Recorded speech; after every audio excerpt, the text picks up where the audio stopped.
Bases dropped, and for some reason, the intro sounded a little bit more up-tempo this morning. It didn't sound like it was running at 16 RPMs for those of us of a certain vintage who remember turntables. It was more maybe 78.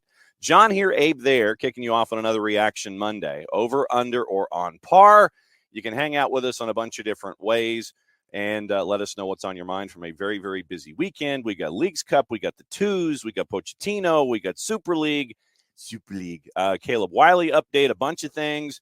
But with Abe, because once again we are here earlier than early, we got to start things off with training camp for the birds of the dirty variety. And what are we missing? Looks like folks are cooking. What are you seeing with what's going on with the Falcons, my friend? Happy Monday. Yeah, appreciate it. Thanks for having me. Look, I mean, there are two guys who I'm going to see in camp today that have not been practicing with this team, and that is Matthew Judon and Justin Simmons, both all Pro Bowlers, a couple of All-Pros tagged in there as well. So fans are excited, man. Like, this is a complete makeover of the defense over the course of last week since I last spoke with you. And it's just something that now you start to wonder what the realistic possibilities are. I mean, you look at certain transfer windows in the MLS and you look at teams bringing guys in and how that could have shaped their team. And are they in for a playoff push now? It's kind of the same thing now with the Atlanta Falcons. It's this, you went from a tier of you should be in the playoffs and then maybe something can happen, which is hopefully kind of what Atlanta United is going to show.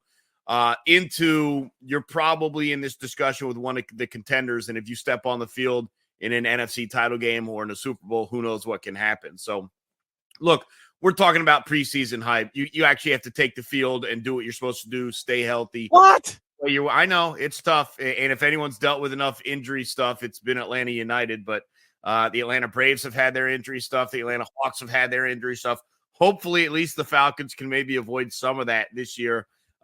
Because the potential for what this team can do is very high. And look, the tough part of this is we also thought the potential for Atlanta United was very high. I mean, we came into this season, right, John? This is a team that could compete for a top 4 spot. This is a team that could be one of the best offenses in the MLS. So preseason hype doesn't always ultimately lead to what gets done on the field. That's the challenge for the Atlanta Falcons, and it's also what's been the challenge for Atlanta United this whole season and then in these next 9 games as well. See, look at you at the master of the transition and the comparison studies and all this kind of stuff. Transfer window closes for Atlanta United. I mean, you can pick up dudes on freeze, and I know that there are rumors out there and black helicopters of adding, guys like Divock Origi or whatever and things like that. But Alexei Miranchuk was the big name. There was not any other player that was added in this window, and you're also having to juggle the notion of, okay, how far do you go down that road, knowing that you don't have a new coach that's going to be coming in? What would that coach want philosophically when it comes to his players? So Alexei Miranchuk, we've seen the pictures. He's going to be wearing 5'9", which is that's an interesting selection, and the man brought a boatload of suitcases, so it looks like he's ready to get to work. Yeah, nice ones too, by the way. And so I'm out here thinking if he plays with as much class and style as he travels, like, we're going to be in pretty good hands. But the exciting part is that they did announce that all the fine print paperwork has been cleared and the visa and all that. So we'll wait and see, obviously, in Los Angeles coming up, what sort of level of fitness he's at. But very excited that because we've sat here, John, for how many times and just like waited for a guy we know is on our team but is not able to play. For this guy to actually like be here and ready to play and legally able to play through the bylaws of the league, that's very exciting. And I'm ready to see him. And obviously it's a tough game, and you see how much work you can get in and try and work that chemistry. But I'm really excited to see what he can do to this team. And You talk about the transfer window. It became pretty clear, I think, relatively early that they weren't going to do too much more. It's certainly not on the DP level, at least. And so very comfortable with that. And look, any addition to this team, we've been talking about it.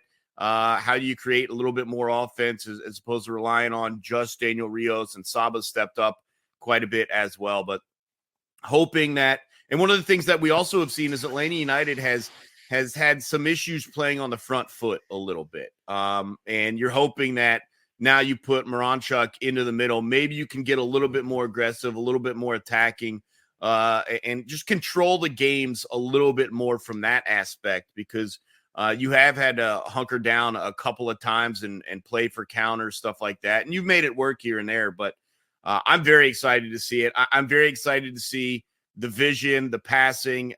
Look, I'm not going to pretend I've sat here and gone back and watched tape of the Russian national team or his time. What? I know it's tough. I mean, look, I watched college tape. Why don't I watch Russian national squads? But I'm excited to see. They've told us what they believe he can be, and now I just want to see it come to fruition on the field. And you're running into a situation this weekend where your first match back after the Leagues Cup break, you're having to go out and face the Killer Peas, Peck Paintsel and Ricky Pouge out in Los Angeles. So it's going to be a tall order in the street fight that is the rock fight in a phone booth, or whatever you want to call it, getting into the playoffs in the Eastern Conference, because in this home stretch, and you're having me do math on a Monday morning, and I'm going to wag my finger at you for it. 7 teams separated by 5 points to get into the playoffs right now, and Atlanta right now is in that play-in game slot at number 9. But once again, with a match in hand over Toronto, you skip them, and you're getting that much closer to Orlando. So the idea, yes, to get into the playoffs and see what happens. As a hockey guy, I know about all that kind of value. But then, do you edge up closer to an Orlando that's only 2 wins, 6 points basically in front of you? That's the task that you have here in the run-in. Yeah, I mean, look, here's the thing, at least for the play. We can talk about it, you and me, John, but the team needs to stay focused on one game at a time. And I know that's like the dumbest cliche in the world, but it is the reality. Like, you just got lost in numbers over the course of 20 seconds. Like, we can't have them focusing on, well, if we get a draw here, then we can only get a draw here. We're going to need a win. Like, they just need to approach it as it comes. That's for us to worry about when crunching the numbers. Look, you're not going to get anywhere close to what you ideally wanted to be, which is hosting a playoff round at top 4 seed. So at this point for me, it's just get in. And if it's as a 6 seed, if it's as a 7 seed, if you have to play your way in through an extra game, then so be it. Just get in. And I think there is an opportunity to do so. It's going to be tough. It's not the easiest schedule down the backstretch, but there are some winnable games, especially if you're there with like 3 or 4 left. You're going to have some opportunities at that point. So when I look at it, right now, it's just hold course. And if you can inch up a little bit, then fine, but just don't fall back. And that's what's most important. And that's what's tough about starting with such a difficult game on the road late at night. Is you've kind of had all this time, almost a month now, to kind of build for this final stretch. And it could be a step back before you get a step forward, and that's going to be tough to deal with. You mentioned the run-in, and it's in Los Angeles, then it's in Charlotte for the blood feud that is going up against Charlotte FC. Then it's an odd duck. You get a week off, which I think helps out philosophically in integrating Alexei Miranchuk into the relationships with his teammates. You get that extra time where you can sit there and it's like, okay, I want the ball here. I know what you're anticipating. I know what you're expecting. So it's 2 games, a week off, and then you get our buddy schedule compression coming in because it's Nashville, it's Miami, but both of those are at home. And then you turn around, 3rd match in a week, you go to Red Bull Arena, and then you get a week off to gap. You don't have a midweek game, but then it's going to Philly, who is probably coming off of the Leagues Cup hangover a little bit with their schedule compression and having to redirect games possibly. So it's an interesting month of September to get you into October, which once again is schedule compression hell before you get a week off, and then in Orlando on decision day. So there are places where you, as we visualize it, there are places where you can visualize making points and holding serve, but you're going to have to do some stuff on the road, no doubt. Yeah, and look, you haven't been the worst on the road. There's been a couple of unexpected results here and there that you can think of, but it's always tough to win on the road. The thing for me is just how quickly you can come together under Moran-Chuck, and you talked about it. Yeah, we'll see how it looks on Saturday night, but you can't throw away too many games before you have an opportunity to hit your stride. And when I look at it, that Charlotte game, I know you have a couple of weeks off after that before you get going again. That's a game you've got to find. You've got to find points in. And I don't know if Moran-Chuck's going to be up to 100% chemistry with the guys by then. Obviously, on the other side of that short little 1 week off break, you think you'd be really raring to go for that final 7 games at that point. But you got to find some sort of combination of points here, because what you don't want to do is be chasing that playoff line with 7 to go. If you can stay there, I think you're all right. But look, the interesting thing is we're using all of our expectations of what has been Atlanta United's season as we approach these final 9 games. And it could be a completely different team for a variety of reasons. We talked about Rob Valentino, and when he took over, how much time did they have to actually train and work on things? And so, look, there could be a whole lot of new influences, a whole lot of new ideas, and certainly with a new player, and a couple new players, in a sense of we really haven't gotten an extended look at Pedro Amador, and with Caleb Wiley out, obviously that idea has now become final. And so we'll see how it goes. We'll see maybe who benefited from the rest as well. I think we've seen in stretches guys like Saba have just been physically exhausted. And you do wonder what sort of re-energized and resurgent Saba Lobjanidze you could get. And a couple of smaller knocks too. And we'll see if Ronald Hernandez is close to coming back. But I know Rios has picked up a couple of knocks over the course of the season. I'm sure he is appreciative of the rest as well. It feels like he's obviously played a lot more this season than he has in a couple of seasons recently. And so, look, I think there's an opportunity for this to feel and look like a completely different team. The standings are going to be what they are, right? You can't throw out the first 3 quarters of this season. And so the team has put themselves in this situation. But can they come out and maybe be the dangerous squad that we thought, maybe be trending upwards heading into the playoffs with the idea, the feel of the one team no one wants to face? That's kind of what we're hoping for. Hopefully the addition of Moran-Chuck, along with a couple of match days off this past couple of weeks, and then one more coming. You never know. I mean, we've seen weirder things across sports for something to click and the team just becomes untouchable. And so I guess that's what we're hoping for with Atlanta United. Another couple of minutes here with our buddy Abe Gordon from 92.9 The Game. And you mentioned the time off to help off with Knox. You mentioned Pedro Amador at left back, Caleb Wiley getting his debut. He actually got the start for Strasbourg on the weekend, going up against Montpellier. I never thought that I would be this locked into French football, French professional football, and watching Ligue 1 matchups and getting my pronunciations all locked in with what I need to be facing when it comes to French football. But it also gives the opportunity. You mentioned Ronald Hernandez. You mentioned Pedro Amador. You mentioned the idea of getting a couple of weeks off to rest. I think Brooks Lennon is another one of those guys that really looked like he needed to catch his breath for a little bit.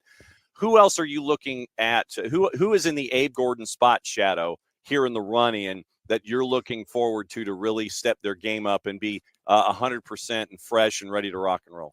Yeah, maybe less physically, but more from the mental aspect. I think this time has probably done good for Bartosz Szlich. And he had a couple of rough goes for a variety of reasons leading into this break, both in MLS play and in Leagues Cup action. And he was down on himself. There's no other way to put it. We knew that. But you hope maybe this has kind of been a good mental break for him, a refresher to kind of get things going, because he is an important part of the lineup. And then look, I'll be honest, I never thought Dax McCarty would be playing the role that he's played this season. And he's like my age, but in MLS terms, he's actually probably younger than me, but in MLS terms, he is a little bit older. And so I'm sure from the physical aspect week in, week out, and the match compression that Atlanta United had, and probably the role, like I said, probably the role that maybe he didn't expect. I'm sure he wanted to, but it's still maybe you didn't expect. I'm sure from a physical standpoint for him, probably a good chance, because those two guys in the midfield have been and will continue to be very important, especially as a couple of other guys that maybe we were counting on have kind of regressed a little bit. Yep, and I think it's real easy to figure out who you're talking about. I'm going to turn that around for the final 9 games. All right, I know that you're headed up to the branch to look at the other football, the oblong version of it all. And as always, my friend, great to catch up with you to bat leadoff here on the morning show, and we will catch up with you soon, my friend. You know that it doesn't matter what day it is. If you want to crash, you can crash. If you're just like, dude, I got to get something off my chest, I want to crash early, you can do that. You're not just locked into leadoff on Monday.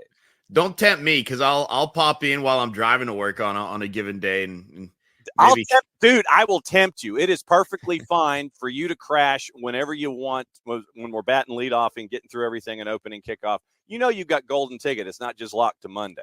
Well, I appreciate it. Look, the Premier League is back. That was a fun weekend, and for not having to stress with Atlanta United. I'm sure we all enjoyed just a ton of EPL action that was on TV.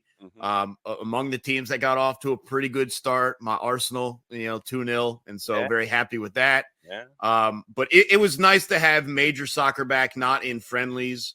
And obviously for Atlanta United, it'll get back going Saturday, late night action on 92.9 The Game. So, grab a cup of coffee, pour an energy drink, do whatever you got to do. But it's going to be we'll probably end post game somewhere between 1 and 2 a.m. I would guess. So, be ready for that. Yeah, no doubt about it. All right. So get your caffeine, go to the branch. We'll catch up with you soon, my friend. Thanks, John. Appreciate it as always.